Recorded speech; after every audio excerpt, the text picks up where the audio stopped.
welcome to our symposium. God bless everyone that has been here. We're having some technical issues from the studio, so I will be taking over from here until that is connected. Again, we don't want to keep everyone waiting. I've seen that His Excellency Babajide Sanwolu is already in the house. He is opening us up this morning with his keynote address, and I just want to, if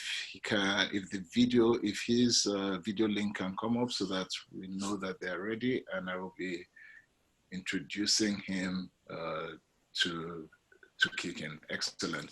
You're welcome, Your Excellency. My apologies that we're having some issues with our studio, but please, you have the floor. The Excellency, the Governor of Lagos State, please take the floor, sir. Well, thank you very much, Tonye. I can see you've got over 400 attendees already, so that's a very large number to start with. And to say good morning to everyone, especially I can see my brother, Excellency, former Governor of Cross River State, Mr. Donald Duke here. Thank you very much for joining us. And I've seen, the retinue of a very strong audience that you have put together. Dr. Obi-Ezekwesili, she's also here somewhere. I'll extend my greetings to her. And to the teeming youth, who we're speaking to this morning, over 400 of them. I've joined in, spiritual fathers. I'm sure somewhere, maybe Pastor Adeboye will also listening in. I bring you good greetings from Lagos. The reason why, beyond the fact that I also want to come early, is I had to step out from a budget session. So we are just putting together our 2021 budget, right? So we've got a team of about 30, 40 of us, just looking at how do we create, a Lagos of tomorrow for ourselves. How do we fashion out a plan, a developmental plan for the next 5 years and 10 years, even beyond when we're in government, and so that exercise, it's very, very important for me. So I want to thank you for this opportunity to address this gathering of very intelligent opinion leaders and shapers of our nation. I'm particularly proud of the work that is being done by the Nehemiah team of the Redeemed Christian Church of Nigeria and the Nehemiah Leadership Institute.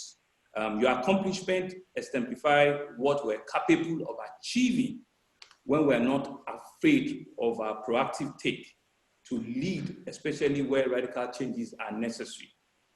It's a political historian, James McGregor, that described the concept of transformational leadership as a particular leadership model in which a leader's clear vision and strong personality inspire team members to change and to exceed their own expectations, unquote.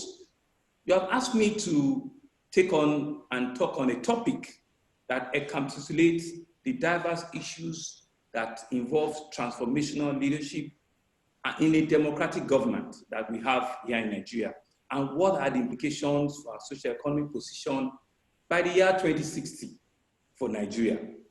This, in my view, is a well thought out team, given the fact that in 2015, the African Union adopted an agenda called the 2063 Agenda, which was way back in 2015. So you can see that the topic that was pushed forward is really not new, it's not strange for the AU in 2015 to have set an agenda for Africa called the Agenda 2030, which is meant to be value-based and for us to have a shared common destiny.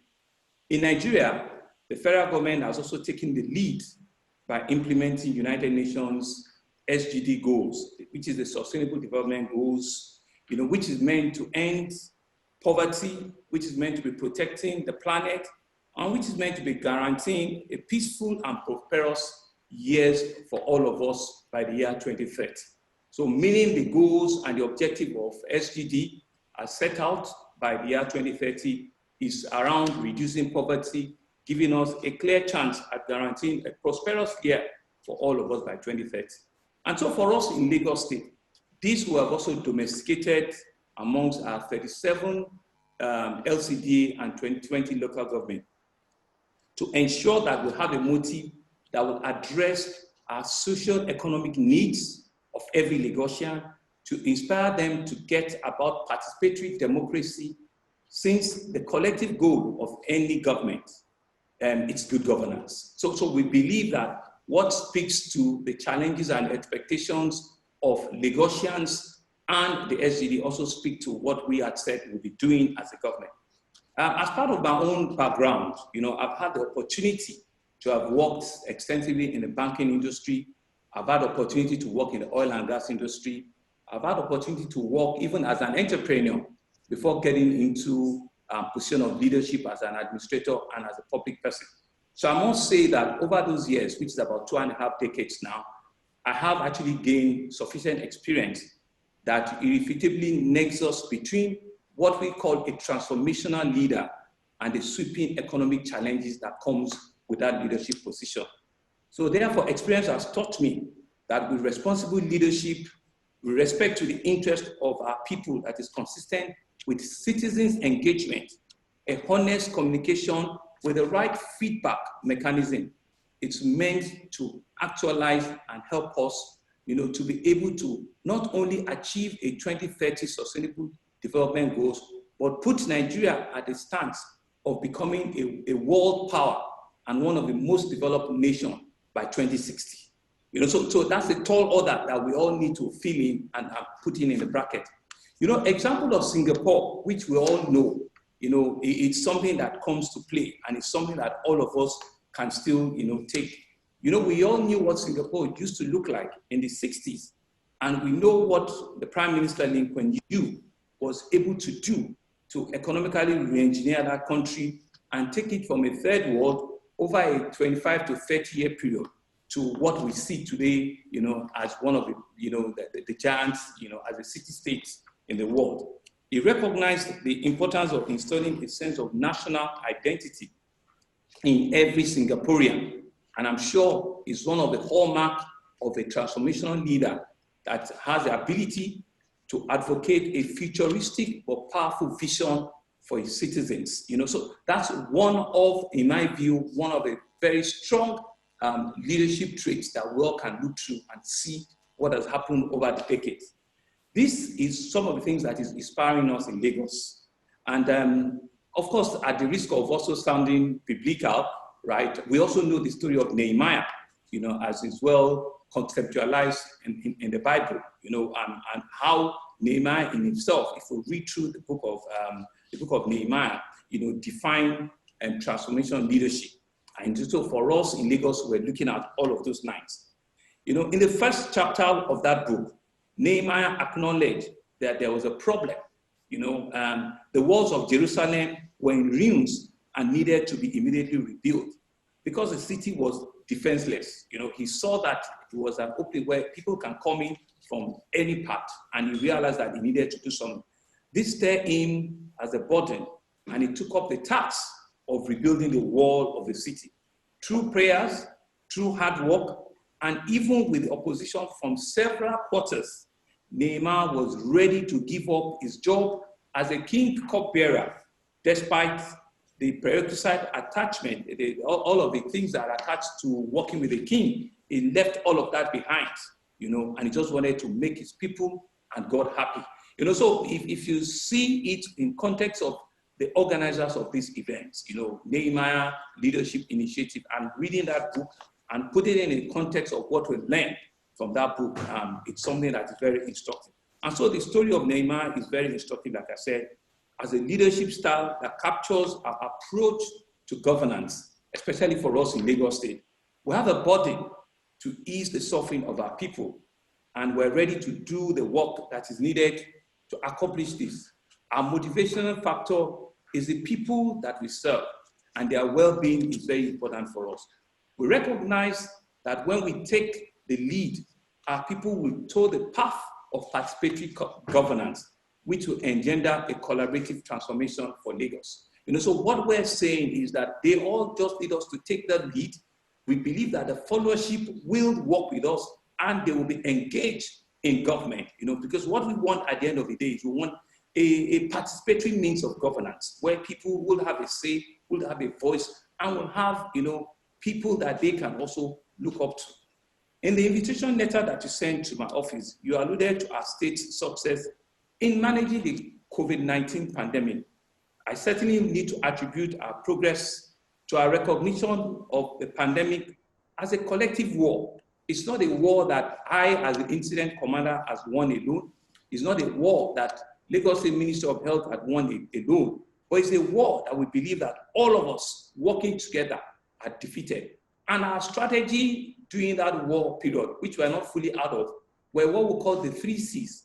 We used the pandemic to give us an opportunity for us to communicate transparently to our citizens on a regular basis. That's the first C.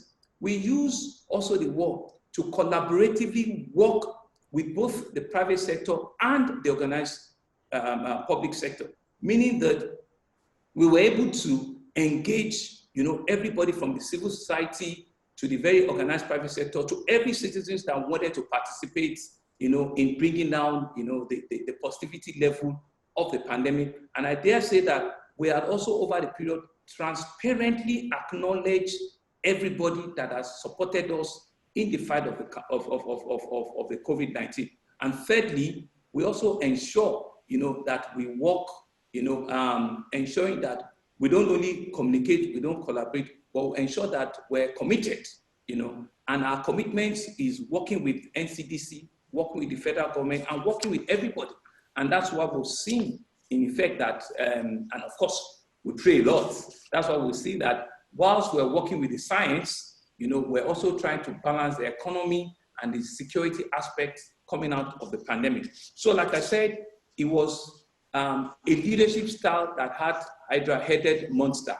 The COVID was something that has never happened, in the whole world before. And so we needed to come up with an A team. And we're indeed lucky that at least in Lagos, we've been able to stand, but we're tracking even as it engages, going forward. So these terms of leadership must never be caught napping. So what do I mean? As a leader, you must continually be able to know and be able to engage yourself that you don't know what will be on your plate, the week and the week after. So proactiveness is so important. So the essence, therefore, is what's Nigeria's current democratic leadership and what is the implication by the year 2060?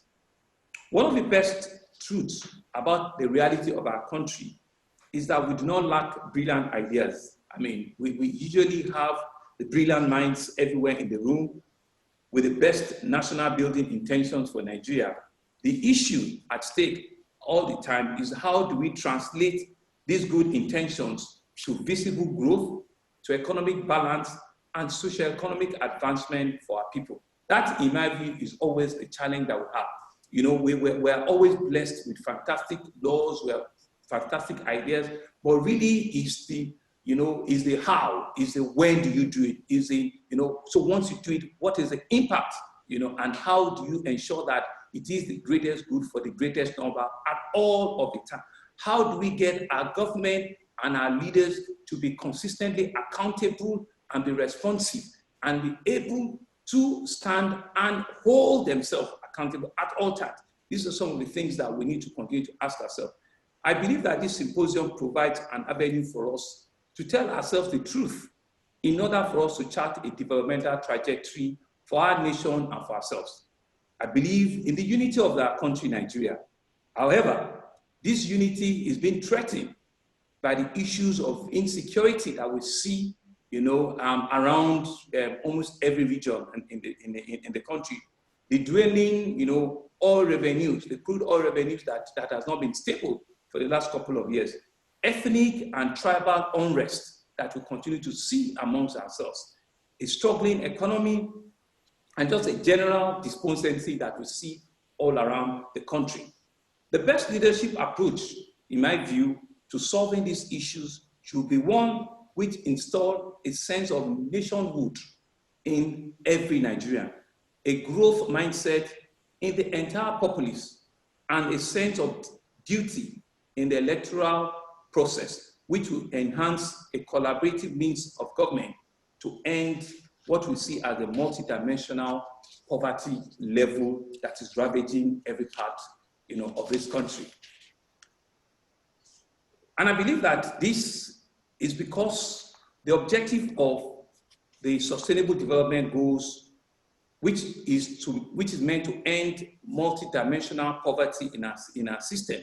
And we're saying that by year 2030, which, I mean, is just less than 10 years, Nigeria's poverty level, which still currently stands at about 40, according to National Bureau of Statistics, in 2019.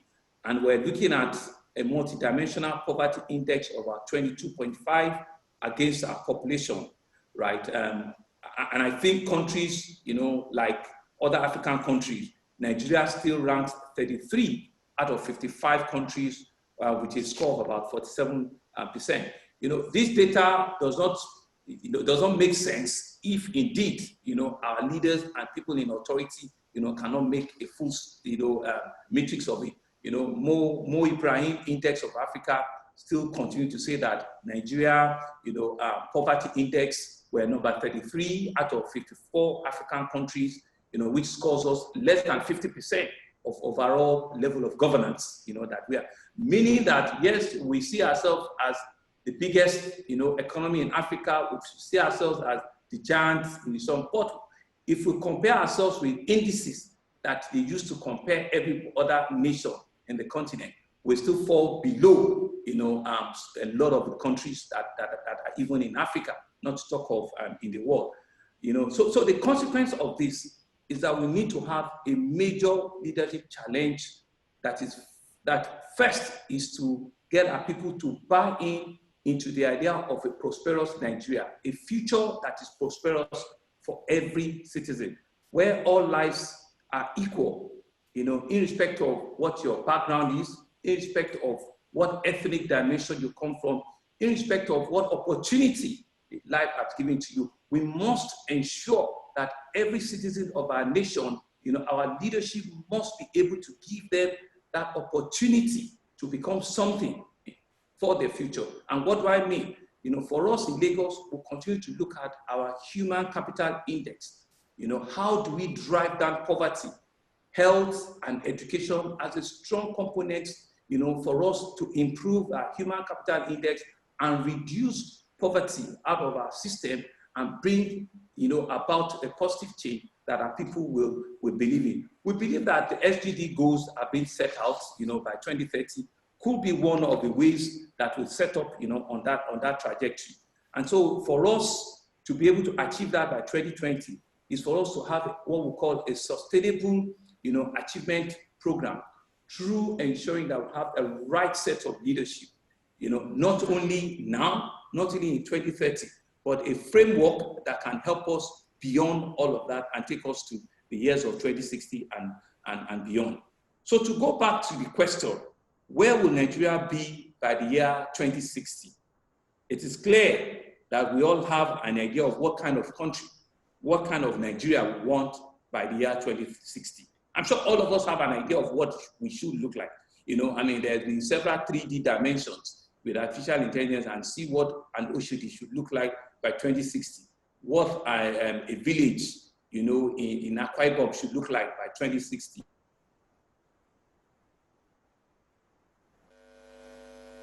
Our own image. But the question we need to ask ourselves is that what effort are we making as leaders to ensure that we push, that idea that we all dream. For me, is according to the projection, Nigeria should be the third populous nation by 2060. Just behind China and India, meaning that we might see a population projection of about 400 to 500 by that time. So how well are we prepared, for that kind of a number? How well, are our leaders looking at, that doubling population over the next 30 to 40 years? What are the plans? What are the developmental goals that we're putting in place to ensure that, in fact, that numbers or those populations are being taken care of when it finally do happen? So most of this 400-500 population, from the estimates we're seeing, there will be young people. There will be people that will be under 35. So the question we want to ask ourselves is, what kind of economic agenda are we laying for them? What kind of healthcare are we providing, or will we be providing for them? What kind of jobs do we think that they should be available in our plan that will be ready to meet that aging population? What kind of technological tools must be in place, for that youthful population to have a belief that indeed the heroes of our heroes past have not been lost, that the people that were here before us, have not squandered it. So for us as a government, for example, is to look at ourselves and to ask ourselves, what are those things that we can do as Lagos State that will stand the test of time? And so humbly, for example, we have said that technology is a strong enabler for the future. Technology will be a strong driver that will create, a level playing field for almost everybody worldwide. And so what we have started doing is to build what we call a 6,000 metropolitan fiber connectivity for the whole of Lagos. We've started a phase 1 of that project, which is we're deploying 3,000 kilometers of fiber capability in the entire city, right? Once we finish that, is to do another phase 2, which is another 3,000 kilometers of fiber capability. Once we can do that, what will that do for us? We're gridding the whole of Lagos, and we're creating an opportunity for everybody that has something to do, on the tech space, an opportunity where we can bring down their costs. But more importantly, we can deploy technology in our schools and in our hospitals, right? Where we can conduct and give our children capability to learn from any public school, have the capacity, to have different learning tools, from their schools with internet capability and be able to reach out to any part of the world. Using the same thing in our health, ensuring that we can do telemedicine properly, we can diagnose, ailment very quickly, and we can have a collaborative engagement with other parts of the world, whilst even remaining in Lagos, doing that. For us, we believe that's one of the very modest attempts that we can have to ensure that tomorrow, that 2060, that under 35 age, that will be coming behind us, that will create a make-believe, for them. And so the immediate task, therefore, is to harness, our entire leadership skill to make Nigeria see the need for a national rebirth and what is achievable when we initiate a change with desire. We must also install hope in our people, even as we welcome a continuous change and a new opportunity that is bound everywhere in the country. Another issue of national importance, in our view, is to identify leaders and followers who are fervently dedicated to the prosperity of Nigeria. The electorate must also be educated to elect compassionate leaders with impeccable ethical and moral standards and the appropriate passion for service. So let us up the scale of our electoral process. Let us up the scale, especially the youth, of who are the people we bring into the level of governance. Let everybody understand that they have a role to play. They have, they have a voice, and a very strong one for that matter, and they need to use it, to be able to put in place the right set of leaders, to take us to that 60 that we all believe in. We have nothing to fear if the administrators at all levels of government adopt a leadership style that secures democracy, that reduces corruption, and consolidate the gains of good governance. And that's one of the things that we want to pride ourselves in Lagos. That's one of the things that our administration wants to pride ourselves in. Just last week, I was at a conference with Budget Eats, which is an internationally funded organization that transparently brings out, the capacity of every state to be able to remain sustainable and resilient. And of course, from that report, they innocently or mistakenly adjudged Lagos to be the least. But of course, when they saw it and they checked their numbers again, they realized that indeed Lagos was the most sustainable state, was the most state capable, of being resilient and sustainable. And so for us, it's not just, a happy moment. It's a moment that we want to leverage on and push forward and ensure that we continue to remain transparent, we continue to remain accountable for the people, that has brought us here. Because indeed, this for us is the minimum we can do to reflect what true leadership is all about.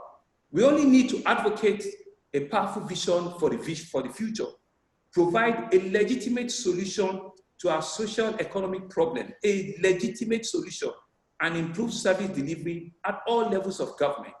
We need to engender the coordination and cooperation of value between the leaders and the followers. Let us balance the interests of all Nigerians as much as we can.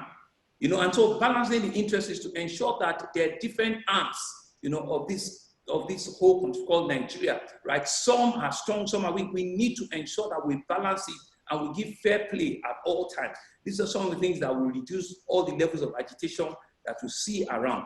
And we need to collaborate to achieve the Nigerian of our dream, especially the implementation of the 10-year plan, which we see with SGD.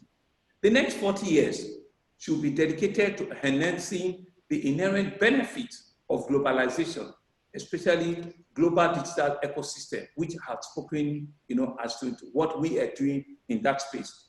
Economic diversification, it's a no-brainer. We've talked about it that we needed, or we need to diversify, from a monoproduct economy. We need to be able to move, maybe to service economy, to agro-based economy, so that we can stop the reliance and over-reliance on just one product in the country.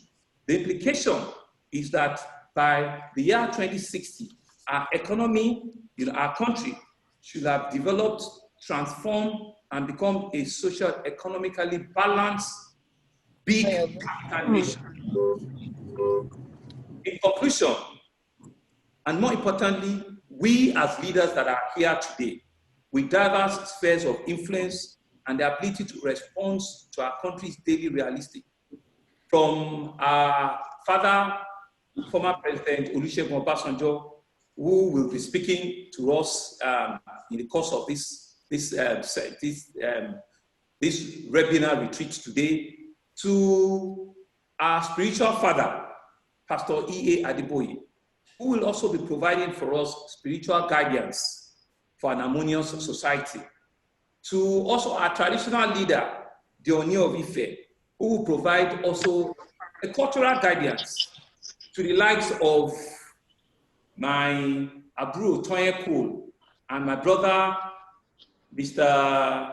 Donald Duke. I imagine that by the time we all talk around, the very concepts of why we're gathered here together, not only will we, be touching on all of those salient points, that will drive the conversation of ensuring, that it becomes a Nigeria of our dream, a Nigeria that we truly, really believe in. I'm also confident about the future of our country, Nigeria. With the right leadership approach and our combined efforts, we can predict where Nigeria should be by the year 2060. Our country, in my view, should be in a committee of developed nations. In my view, our country should be a country that is stronger, bigger, and better, with all the tenets of constitutional democracy in place. In my view, our country should be one of the globally acclaimed and recognized countries with good governance, with a transparent process in place. And I believe that these are some of the things that we need to do to ensure that the children, the leaders of tomorrow, the young men that will be in their 30s and their 40s by the year 2060, right, believe in our own leadership today and see that indeed, by that time, we will have been transformed and will be transforming the right set of leadership to them.